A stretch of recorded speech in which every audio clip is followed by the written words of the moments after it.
A paz do Senhor, nosso Deus, meu irmão, espero que esteja tudo bem contigo, que o Senhor abençoe grandemente a sua família.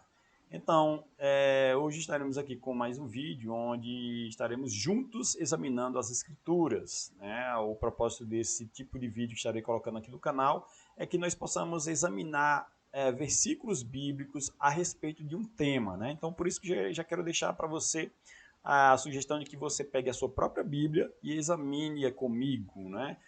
No momento que eu falar um versículo, você pode pausar o vídeo e abrir a sua Bíblia para acompanhar a leitura comigo, tá? Outra sugestão é que você depois procure deixar até marcados esses versículos que estarei colocando aqui. Depois você pode ler o capítulo inteiro. A minha intenção aqui de marcar versículos não é como alguns fazem, né, que isolam um versículo para dar uma nova intenção ao que realmente a palavra de Deus não está falando. Não é minha intenção essa. Minha intenção é só que esse vídeo seja prático, que se eu for utilizar aqui para cada resposta o capítulo inteiro, então o vídeo ficará muito longo, né? Então, a sugestão é que você marque e depois que terminar o vídeo, você dê uma olhada no capítulo inteiro para ver se realmente é aquilo que o versículo está falando dentro do contexto, ok? Então, sem mais demora, vamos para o nosso tema desse vídeo de hoje, que é sobre a volta do Senhor Jesus. É um tema bastante pertinente, porque vira e mexe alguém está falando novamente,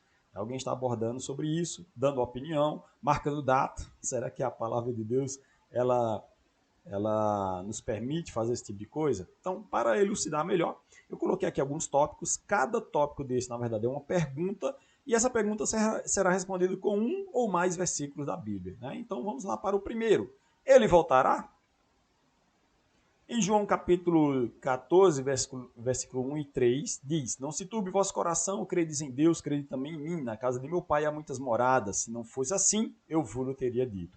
Vou preparar-vos lugar. E quando eu voltar e vos preparar lugar, virei outra vez e vos levarei para mim mesmo, para que onde eu estiver, estejais vós também. Então, essa pergunta aqui não é que eu tenha dúvidas a respeito disso, mas para deixar claro se a Bíblia deixa que meio que uma esperança, uma dúvida de que o Senhor Jesus Cristo voltará, ou se ela dá essa certeza. A resposta é clara. O próprio Senhor Jesus Cristo está dizendo: eu vos levarei para mim. Deixa até marcado aqui de amarelo esse versículo para deixar bem explícito, né? Que o Senhor Jesus Cristo, mesmo quem fala que ele sim, ele voltará. Então não tem como ter dúvida a respeito disso, né? Vamos para a próxima pergunta. Como será a sua volta? Vamos ver algumas características aqui a respeito da volta de Cristo. A primeira está em 1 Tessalonicenses, capítulo 4, versículo 16 e 17, que diz: Porque o mesmo Senhor descerá do céu com alarido e com voz de arcanjo, e com trombeta de Deus, e os que morreram em Cristo ressuscitarão primeiro. Depois nós, os que ficarmos vivos, seremos arrebatados juntamente com ele nas nuvens, a encontrar o Senhor nos ares, e assim estaremos sempre com o Senhor. Então a primeira característica que vemos aqui da sua volta é que ele descerá do céu, ele virá do céu. Ele não virá de uma instituição, de um estabelecimento, não. Ele virá do céu. E também aqui está explícito a característica de que os que morreram ressuscitarão primeiro, e os que estarão vivos na época serão arrebatados depois dos que estiverem mortos, né? Então, aqueles que morreram em Cristo, morreram recebendo a palavra de Deus, esses serão ressuscitados e depois os que estiverem vivos terão seus corpos transformados.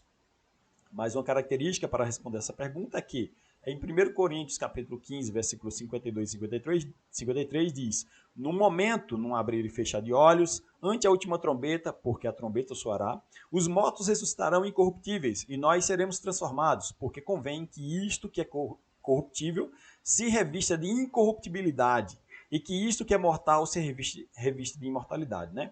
Então aqui temos mais duas características que eu selecionei aqui, nessa parte amarela, que diz num abrir e fechar de olhos. Então mostra que essa volta do Senhor Jesus não será durante uma semana inteira, não será durante um dia inteiro, mas nos deixa aqui a intenção de que seja em minutos, em segundos talvez, né? Então temos aqui outra característica, que nós seremos transformados, né? Que é aquilo que até foi citado no versículo anterior, que não estaremos sendo arrebatados com esse nosso corpo físico. Já vi até algumas pessoas aqui na internet dizerem que seremos arrebatados com a nossa própria carne. Porém, a palavra de Deus nos diz que seremos transformados. Olha o versículo posterior que diz: Porque convém que isso que é corruptível se revista de incorruptibilidade, e que isto que é mortal se revista de imortalidade. Então, mais claro do que isso não tem como ficar, né?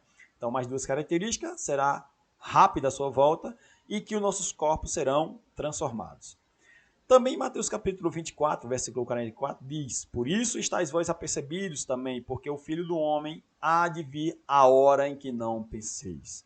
Então, essa questão de dizer que alguém está marcando data, eu vou calcular aqui a Bíblia. Teve até uma época aí, na década de 90, que tem uma pessoa que fazia uma soma dos versículos bíblicos e ele, através disso, disse que conseguia decifrar o futuro, mas, na verdade, isso tudo é balela, né? A palavra de Deus diz que nós não sabemos o dia da sua volta. Em Mateus capítulo 24, ainda, né, no capítulo 30, diz: então aparecerá no céu o sinal do Filho do Homem, e todas as tribos da terra se lamentarão, e verão o Filho do Homem, vindo sobre as nuvens do céu com poder e grande glória. Essa característica aqui nos deixa claro que todas as tribos, a terra inteira saberá disso. Não será apenas um grupo específico, mas a terra inteira saberá dessa volta de Cristo. Já em 2 Tessalonicenses, capítulo 2, versículo 2 até o 4, diz: Que não vos movais facilmente do vosso entendimento, nem vos perturbeis, quer por espírito, quer por palavra, quer por epístola, como de nós, como se o dia de Cristo estivesse já perto. Ninguém de maneira alguma vos engane, porque não será assim sem que antes venha a apostasia e se manifeste o homem do pecado, o filho da perdição, o qual se opõe e se levanta contra tudo o que se chama Deus, ou se adora, de sorte que se assentará como Deus no templo de Deus, querendo parecer Deus. Então, esse versículo aqui nos dá mais uma característica de que a volta de Cristo será no momento da apostasia, né? Acontecerá antes a apostasia, né? O homem do pecado estará na terra, se assentará no templo de Deus. Muitos aí acreditam, né? Numa coisa chamada pré-tribulacionismo, que diz que nós seremos arrebatados antes da tribulação, né?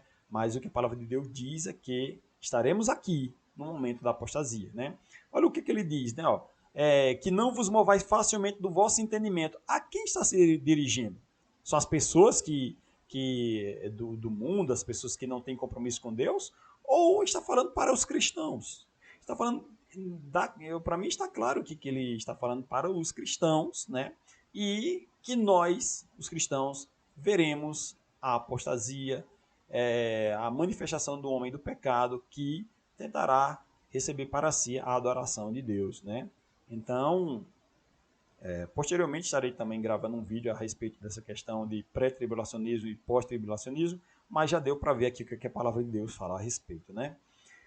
Vamos para o próximo, ainda na segunda pergunta, que é como será a sua volta. Temos aqui Mateus capítulo 24, versículo 15 e 18, que diz: Quando, pois, virdes a abominação da desolação, de que falou o profeta Daniel, que está no lugar santo, quem lhe entenda. Então os que estiverem na Judéia fujam para os montes, e os que estiverem sobre o telhado não desçam para tirar alguma coisa de sua casa, e quem estiver no campo não volte atrás a buscar as suas vestes, né? Então, novamente aqui está falando, o próprio Senhor Jesus Cristo está falando para os cristãos, né? Dizendo assim, quando pois virdes, quando vocês cristãos verem a abominação da desolação. Então, se nós veremos essa abominação, significa que nós não seremos arrebatados antes que ela apareça, né? Então, esse versículo aqui reforça o que a gente acabou de falar com o versículo anterior. Vamos mudar a pergunta agora. Quem sabe o dia da volta de Cristo? Mateus 24, versículo 36, diz: Mas daquele dia e hora ninguém sabe, nem os anjos do céu, mas unicamente meu Pai. Meus irmãos, precisa que eu tente explicar esse versículo ou ele está bem claro para nós, né? O próprio Jesus Cristo está falando que unicamente, quando fala unicamente, não existe unicamente falando de dois ou três. Quando é unicamente, é único. Então, unicamente meu Pai sabe o dia da volta. Então, se alguém aparecer para você falando, olha, marquei o dia, marquei a data, vai ser tal lugar, vai ser tal ano, não condiz com as escrituras, né? Temos aqui, próxima pergunta. Podemos descobrir então o dia da sua volta? 1 Tessalonicenses capítulo 5, versículo 1 e 2. Mas, irmãos, acerca dos tempos e das estações, não necessitais que se vos escreva, porque vós mesmos sabeis muito bem que o dia do Senhor virá como ladrão de noite.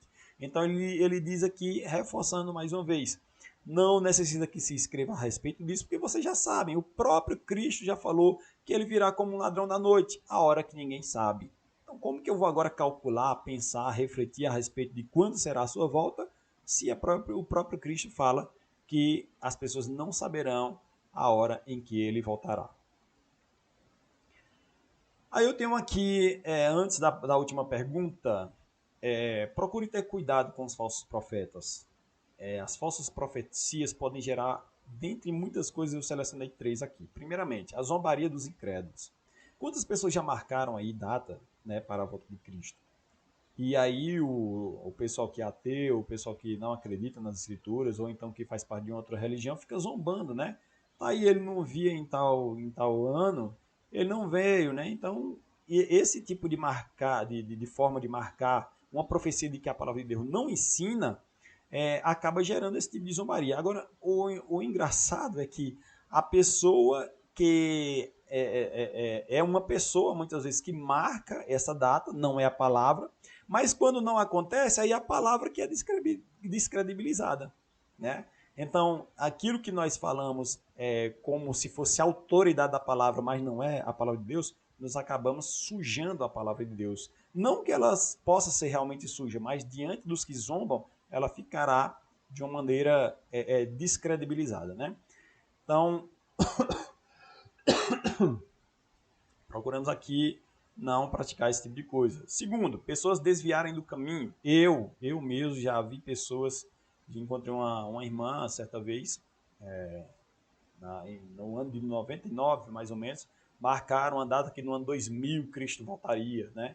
E aí, depois do ano 2000, eu não vi mais essa irmã na igreja, e ao encontrá-la um bom tempo depois, e conversando com ela, poxa, eu não te vi mais na igreja, o que foi que aconteceu?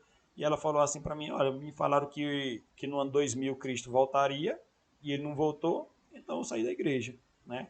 Eu não sei se ela falou isso de brincadeira ou de uma forma séria, a questão é que ela saiu da igreja realmente. Agora, olha só, não é que alguém dentro da igreja estava pregando isso, que eu nunca vi, mas que ela viu em algum meio de comunicação, ou que ela viu de algum colega, né, falando sobre isso, e acabou acreditando, né? Então, cuidado com as pessoas que você possa desviar do caminho a partir de falar aquilo que a Bíblia não falou, né?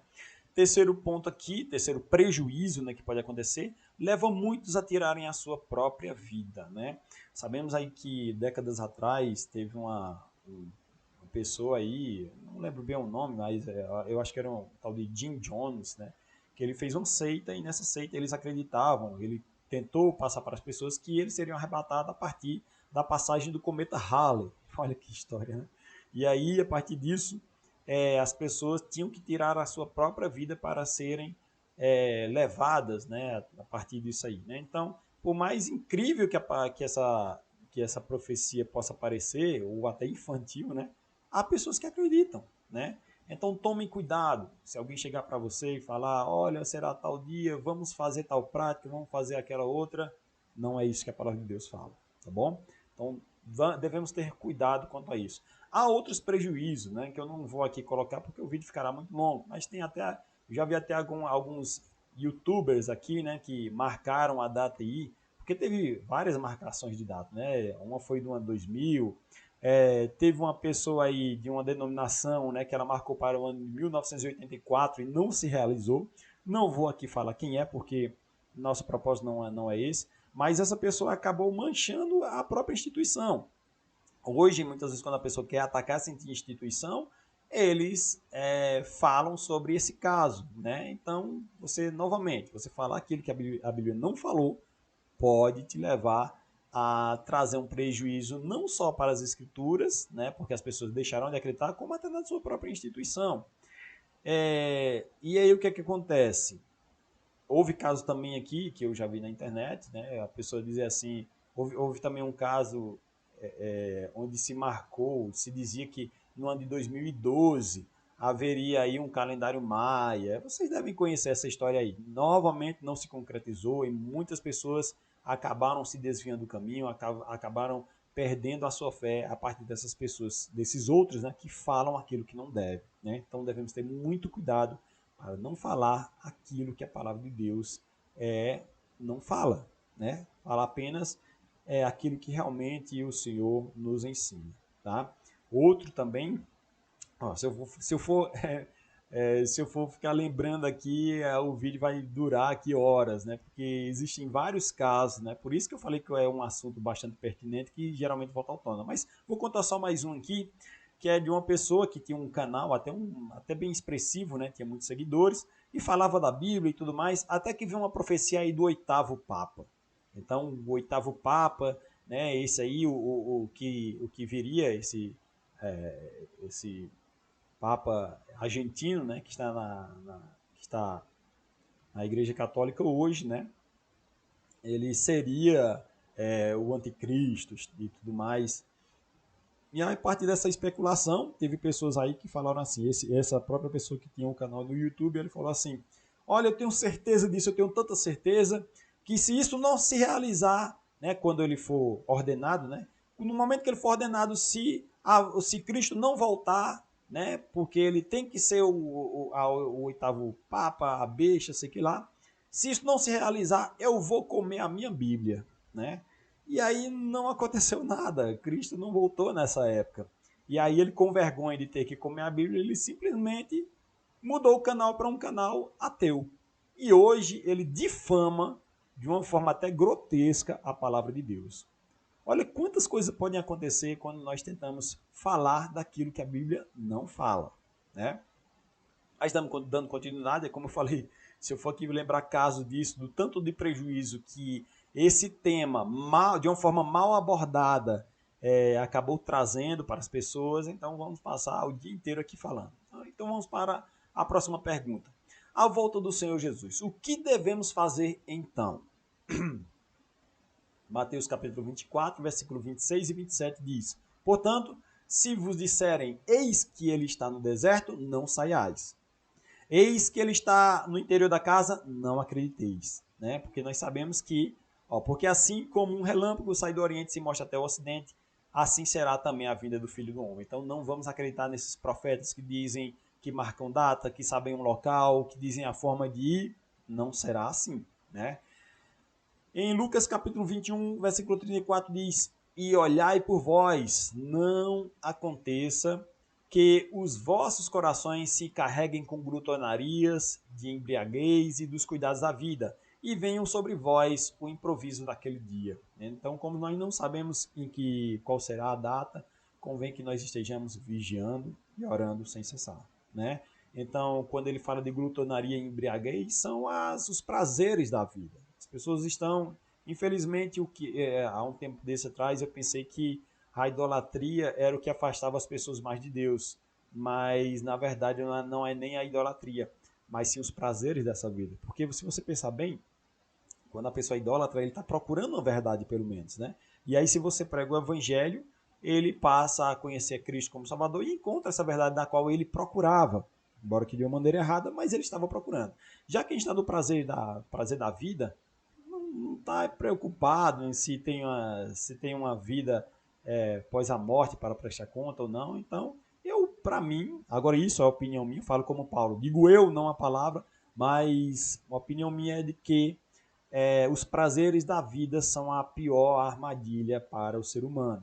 A pessoa muitas vezes está preso às coisas dessa vida e aí ele não quer nem saber de procurar a verdade, né?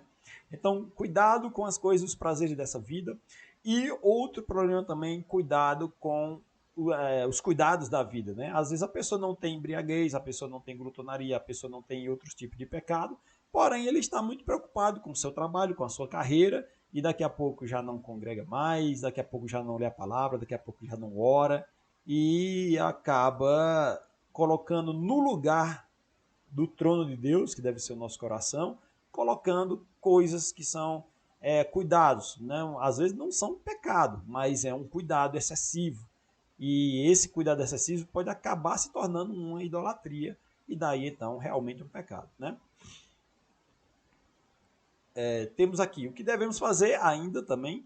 Mateus capítulo 24, versículo 42 diz: vigiai, pois porque não sabeis a que hora há de vir o nosso Senhor. Então devemos sim vigiar, devemos sim estar apercebidos e não desapercebidos, para que essa volta do Senhor, nessa volta sejamos todos agraciados, né?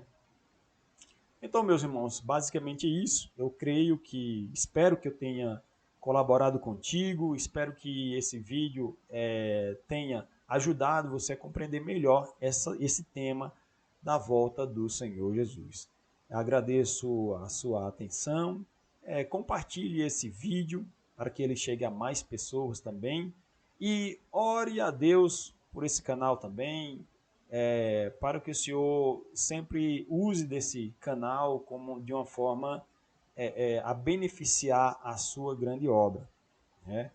Então, fique com Deus, agradeço a sua atenção e até a próxima.